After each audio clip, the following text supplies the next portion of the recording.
अस्सलामुअलैकुम वरहमतुल्लाहि वबरकातुहू। नाज़रीन, आप लोग कैसे हैं? उम्मीद करता हूँ अल्लाह के फजल व करम से आप लोग सब खैरियत से होंगे और मैं भी अल्लाह के फजल व करम से खैरियत से हूँ। तो बड़ी दुख की बात है, कल के बारे में बस कुछ बात करना चाहता हूँ कि आप लोग सब जानते हैं कि मौलाना जाकिर हुसैन चतुर्वेदी साहब कल इंतकाल कर चुके हैं। तो कई दिनों से मैं उनकी वीडियो में देख रहा था कि तबीयत बहुत ख़राब थी और वहाँ का उलमाए इकराम बताते थे कि तबीयत ख़राब है। लोग ये ना समझे कि कोई बात हो गई इसलिए नहीं आते हैं या दावत लेने के बाद आ नहीं रहे हैं। तो ऐसी कोई बात नहीं है, लोग बताते थे, उलमाए इकराम बताते थे। तो मैं भी देख रहा था कुछ दिनों से और लोगों के लिए अपील करते थे कि तबीयत बहुत ख़राब है, इनके लिए दुआ की दरख्वास्त है। तो यानी जुम्मे के दिन देखा बहुत ही ज़्यादा तबीयत ख़राब है, मैंने वीडियो में देखा। फिर जब शनिवार को मैंने देखा फेसबुक में तो उसमें देखा कि इंतकाल कर चुके हैं। तो मैंने फिर अपने दोस्तों को मैंने फ़ोन किया कि भाई, बहुत जगह फ़ोन किया मैंने, 2-3 जगह मैंने आलिम लोगों को फ़ोन किया तो उठाए नहीं। तो एक ने उठाया तो फिर पता चला कि जनाजा के मैदान में है। तो उनसे मेरी मुलाकात हुई थी, बरेली शरीफ में उनसे मुलाकात हुई थी। मैंने देखा उस टाइम मौलाना कमरुद्दीन ने मुझे दिखाया कि बहुत बेहतरीन तकरीर करते हैं। तो फिर लाइव में देखा, जनाजा पढ़ते हुए मैंने देखा सबको। बहुत सारे लोग जानते हैं, बहुत सारे लोग नहीं जानते हैं, ख़ास तौर पर उलमाए इकराम जो हमारे पश्चिम बंगाल के अंदर हैं सभी लोग जानते हैं। तो मैं दरख्वास्त करता हूँ सभी अहले सुन्नत वल जमात के लोगों से कि उनके लिए दुआएं माग़फ़िरत करें। अल्लाह तबारक ताला उनकी जन्नत को जन्नतुल फिरदौस, उसकी कब्र को जन्नतुल फिरदौस अता फरमाए, जन्नत की खिड़कियाँ खोल दे, जन्नत की बिछाना बिछा दे, जन्नत के लिबास पहना दे, कल क़यामत तक चैन और सुकून के साथ गहरी नींद अता फरमाए। सभी लोगों से ये दुआ करने के लिए दरख्वास्त है मेरी। तो बहुत सारे लोग सोचते हैं यार मौलाना जाकिर हुसैन चतुर्वेदी है कौन, कैसे हैं, उनकी आवाज़ कैसी है, उनकी तकरीर कैसी है।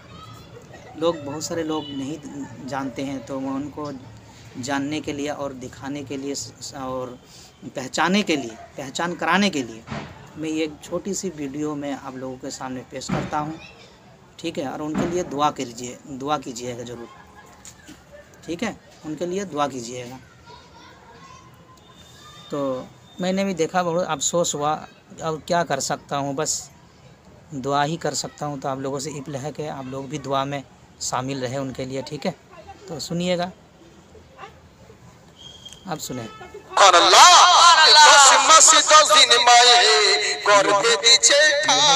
রক্ত মাংস খাইয়া মায়ের পাবে আইলাম ভাই, ভূমিষ্ঠ হইয়া আমি উঠিলাম কান্দিয়া, শান্ত করিল মায়ে বুকের দুগ্ধ দিয়া, আবার সন্তানের প্রসব হলে বুক ভেসে যাই নয়ন জলে রে, ও মা সন্তানের লইয়া বলে ভুলে প্রসব যন্ত্রণা, দুঃখের দরদি মা জনম দুঃখিনী মা, দুঃখের দরদি আমার জনম দুঃখী মা। মার মোহাব্বতে জোরে বলেন সুবহানাল্লাহ, সুবহানাল্লাহ। কেমন মা দেখুন, প্রত্যেক ব্যবসা করতে গেলে একটা পুঁজি লাগবে। মানুষের জিন্দেগির পুঁজি হলো যার নাম হলো বাবা মা। মা হলেন খুঁটি আর বাবা হলেন ছাদ, দুটোর মধ্যে যদি একটাও না থাকে তাহলে বাড়ি ঘর লাখ কোটি টাকা তোমার থাকতে পারে, তোমার জিন্দেগিতে যদি বাবা মা না থাকে তোমার কোনো মূল্য নেই।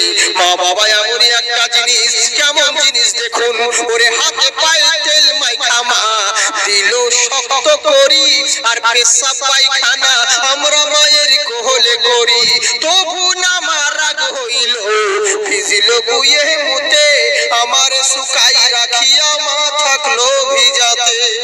মাকে ভালোবেসে বলেন সুবহানাল্লাহ।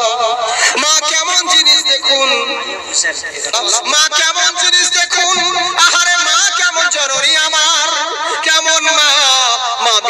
অসুস্থ পড়ে আছে। এবার ছেলে ডাক্তার হয়েছে, ছেলে বিশাল বড় ইঞ্জিনিয়ার হয়েছে, অনেক বড় বড় ডাক্তারকে এনেছে, নার্সকে এনেছে, ভালো মন্দ খাবার নিয়ে এসেছে ছেলের কাছে। এবার মা মুখে খাবার যাচ্ছে না, শুধু চোখ দিয়ে পানি গড় গড় করে বের হচ্ছে, পানি বের হচ্ছে। মাসি বলল ছেলেকে, বেটা তোমার মা তো কিছু খাচ্ছে না, ওষুধ খাই না, কান্না করছে, কি ব্যাপার বলো তো দেখি। ছেলে এসে মাকে হাত জোরে হুমকি দিচ্ছে, যা তুমি যদি না খাও তো কি করে ভালো হবে? এত বড় বড় টাকা খরচা করে আয়া রেখেছি, নার্স রেখেছি, ডাক্তার রেখেছি, ভালো মন্দ খাবার আপেল ফল ফল রেখেছি, আর তুমি খাচ্ছ না? না খেলে কি করে সুস্থ হবে? ছেলে মাকে ঝাঁকাচ্ছে, কিন্তু মা যে কি বলছে ছেলে বুঝতে পারছে না। ছেলে বলছে, মাসি মা কি বলছে আমি যে কিছুই বুঝতে পারি না। মাসি বলছে, বেটা রে এখন যে বড় হয়ে গেছো, এখন তো বুঝবে না। যখন তুমি ছোট ছিলে, তুমি যখন স্পষ্ট কথা বলতে পারতে না, তোমার মুখ দিয়ে স্পষ্ট কথা বের হয়নি, অথচ যেটা তুমি বলতে তোমার মা বুঝে নিত। তুমি যা কিছু চাইতে তোমার মা জেনে নিত।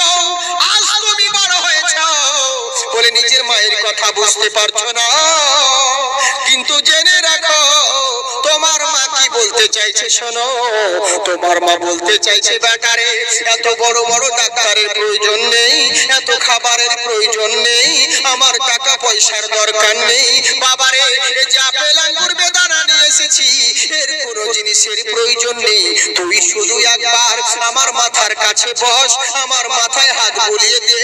তুই যদি বিষ আমাকে খাইয়ে দিস বেটা, আমি কলিজায় শান্তি পাবো। শুধু বাইরে বাইরে ঘুরে বেড়াস, একবার মাকে সময় দিস না, একবার মায়ের পাশে এসে বল। এটাই তোমার মা বলতে চাইছে।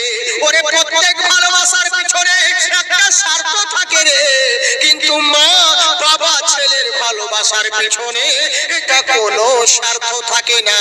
নিজের কলজের টানে, নিজের রক্তের টানে আপন সন্তানকে ভালোবাসে, ওই সন্তান এখন বড় হয়ে যায় আর বিবির পাল্লায় পড়ে, সমস্যায় পড়ে নিজের মা বাবাকেই ভুলে যায়। অনেক মানুষ আছে নিজের মা বাবাকেই ছিলেন না। হাই রে হাই রে। তো কথা হচ্ছে কি, মানুষ আমরা দুনিয়ার মোহে পড়ে সবকিছু ভুলে যাই, কিন্তু কেমন জিনিস, আহারে মা কেমন জিনিস দেখুন। ছেলে যদি বিদেশে কিছু হয়, মার কাছে অনেক লোকে অনেক রকম জিজ্ঞাসা করে। কেউ লোকে বলে, ওরে জানিস তোর ছেলের কি হয়েছে, কিন্তু মাকে বলতে হয় না। মাকে চিঠি লাগবে না, কোনো কিছুরই প্রয়োজন নেই। মা যদি ছেলের কোনো জায়গায় লন্ডনেও যদি কিছু হয়ে যায়, মা যদি ইন্ডিয়ায় থাকে, মার কাছে টেলিফোন লাগে না। মা বুঝতে পারে আর মনে মনে বলে আমার ছেলের কিছু হয়েছে। একই বলে মা, বিদেশে বিপাকে গোজার সন্তান মারা যায়, দেশের লোকে না জানিতে আগে জানে মাই। লজ্জাপতি গাছের পাতা টোটা দিলেই মরে, সন্তান হারা মার কলিজা ছটপট ছটপট করে। কারো অন্ধ আতুর ল্যাংড়া খোড়া হইলে কারো ছেলে ধুলা ছাইরা মায়ে আপন টান দিয়া লয় কোলে। কারো পুত্র যদি কুপুত্র হয়, মায়ে নাহি ফেলে রে ভাই, হাজার দোষ রাখিয়া গোপন মায়ে তবু পালে। ওরে মানুষই যে ভেবে বলে জান্নাত মায়ের চরণ তলে রে। সুবহানাল্লাহ। ওরা দেখে বুখারী হাদিস খুলে করছে নবী ঘোষণা, দুঃখের দরদি মা জন্ম দুঃখিনী মা, দুঃখের দরদি আমার জন্ম দুঃখী মা। যাই হোক বাপজি সোনামুখী আমার, এখানে মা বাবার নামে যদি মনে করেন আপনারা কেউ কিছু খোদার ঘরে দান করব, আপনারা দিবেন। আমার মা বোনেরা আপনারাও রয়েছেন, ইনশাআল্লাহ অসুবিধে নেই। যে যেটা পারবেন খোদার ঘরের জন্য দিবেন, এগুলো কোনো বৃথা যায় না। শেষ দোয়া যার শেষ ভালো তার সব ভালো। তো घर पे वक्त ना दे पाना दे रहा सरदर्द छुपाओ नहीं। বেহতরিন খুব সৌন্দর্য তকরির করেন এবং না তো পড়েনি, খুব সুন্দর আওয়াজ। তো 9/2/2025 শনিবার ইন্তেকাল করেছিলেন। যার জন্য সকলে দোয়া করবেন, ঠিক আছে। আমিও একটা ভিডিও বানালাম, কেননা অনেকই লোক জানেন না, সেই জন্যে আমি ভিডিওটা বানালাম যে সকলে দেখুক এবং দোয়া করুক। ঠিক আছে, দোয়া করার জন্য আমার দরখাস্ত রইল, সকলেই দোয়া করবেন, এনার জন্য সকলেই দোয়া করবেন। আসসালামু আলাইকুম ওয়া রাহমাতুল্লাহি ওয়া বারাকাতুহু। আবার দিনটা বলছি যে 9/2/2025 শনিবার ইন্তেকাল করেছেন, শনিবারে মাটি হয়েছে। আর আজকে আমি রবিবার, মানে আজ তার পরের দিনে আমি ভিডিওটা বানাচ্ছি। ঠিক আছে, ওনার জন্যই আমি বানাচ্ছি যে সকল মানুষকে দেখালাম যে মৌলানা জাকির চতুর্বেদী কে, তার পেহচান করার জন্য, তার চেনার জন্য আমি এই ছোট্ট একটা ভিডিও বানালাম। তো সকলের কাছে আমার অনুরোধ রইল যে এনার জন্য দোয়া করবেন, বেশি বেশি করে দোয়া করবেন। আসসালামু আলাইকুম ওয়া রাহমাতুল্লাহি ওয়া বারাকাতুহু।